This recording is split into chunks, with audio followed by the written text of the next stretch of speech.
I just wanted to share some thoughts on the issue of date setting when it comes to the timing of the rapture.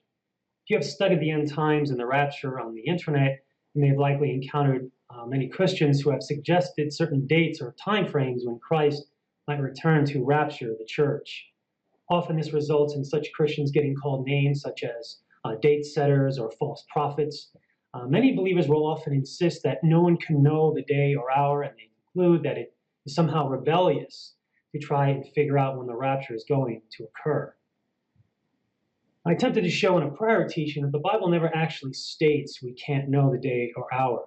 I don't want to repeat everything I said in that video, but I want to emphasize the fact in regard to Matthew 24, verse 36, that Christ spoke in the present tense and simply declared that no one knows the day or hour. That doesn't necessarily imply Christians won't be able to know the day in the future.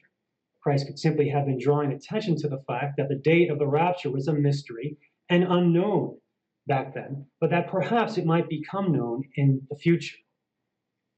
Remember that the Bible indicates that knowledge will be increased around the time of the end. This would seem to indicate that while certain things may have been a mystery in the time of Christ, such as the timing of the rapture, those things may not necessarily be a mystery as we get closer to the end, where God may reveal more knowledge to his people. Having said that, I want to address this common belief many Christians have in regard to date setting, where they make it out to be some kind of sin or something that is in clear violation of the Bible. Again, the fact is the Bible never actually condemns date setting, and it actually seems to encourage believers to watch in order that they might know something about the timing of Christ's return.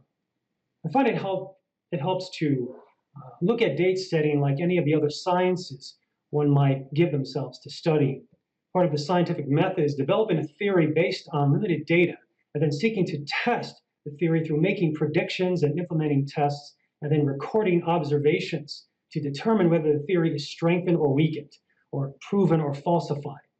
And obviously, assuming the tests and observations are accurate, if the theory does not pass the tests, it suggests the theory is somewhat flawed, and thus the theory should be discarded or it should be adjusted accordingly.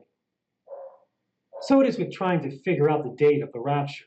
There's nothing wrong with asserting a theory about when the rapture might occur based on our limited data and understanding of what God has revealed in the Bible. I don't see anything wrong with us utilizing information about various dates and time periods and feast days in the Bible and constructing a theory about when the rapture might happen, and then testing the theory by simply waiting for the day to come to see if the rapture occurs. Obviously, if the rapture doesn't occur, the theory was flawed and it must be adjusted accordingly. Unfortunately, there is this idea that because so many rapture date theories have been wrong in the past, it is somehow foolish to keep trying to rework the theory and come up with a new date. But why would that be the case? It simply doesn't logically follow. Should scientists give up coming up with theories and engaging in scientific inquiry simply because the theories of so many other scientists in their field have been falsified in the past? Of course not. So I don't believe students of the end time should give up trying to figure out the timing of the rapture solely because of so many falsified rapture theories of the past. In fact, I would argue that such students might have a greater chance of figuring out the date of the rapture. Imagine there is an incredibly valuable treasure buried on some huge island. Assume over the past 2,000 years, hundreds of people have tried to locate this treasure, but without any success. Now, does that mean that you won't be able to locate the treasure? Not at all, especially if you happen to have access to any of the notes these people have left behind detailing all the places they searched in trying to find the treasure. You could obviously learn from their mistakes, use that information to help narrow your search, which in turn might increase your chances of finding the treasure. So it is that a student who's trying to find the treasure of the date of the rapture, so to speak, a student can often have access to a lot of the notes of past date setters, which detail the kind of information that led them to come up with their flawed dates.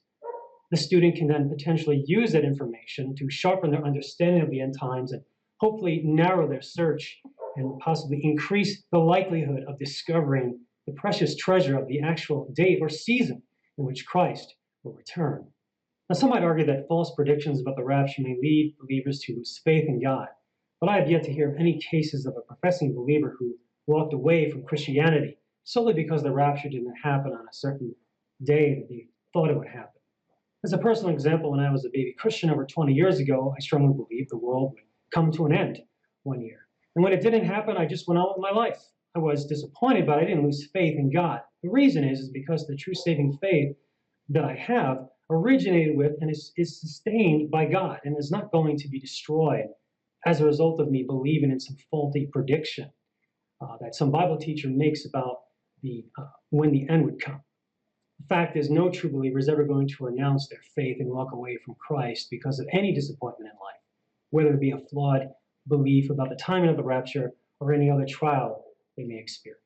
The one thing I would caution Christians who try to assert theories about when the rapture will happen is to try not to speak so absolutely positive about certain dates. While a certain date might seem very convincing, there's still a lot of room for human error, much like there is in any science. And I would encourage you to build your case largely on biblical data and principles, and then present it as a theory and let others judge for themselves as to how much confidence they should place in it. In addition, those of you who seem to want to mock date setters after nothing happens, please realize it takes little to no courage and very little wit, creativity, or intelligence to engage in such mockery. What you're doing is similar to someone laughing and making fun of a construction worker who slips and falls on the job. Please remember that date setters, who despite their errors, are often doing something that is constructive. They not only manifest a degree of courage, but they can tend to contribute valuable information to the noble study of the end times and can tend to stir up believers to prayer and Bible study, along with encouraging them to focus on Christ himself and other eternal realities. But you who engage in mockery often contribute nothing substantive at all, other than potentially irritating people by pointing out their obvious mistakes.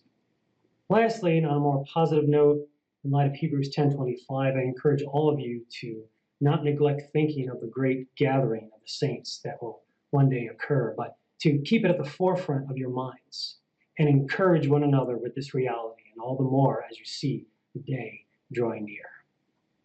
Thank you, and may our Heavenly Father bless you.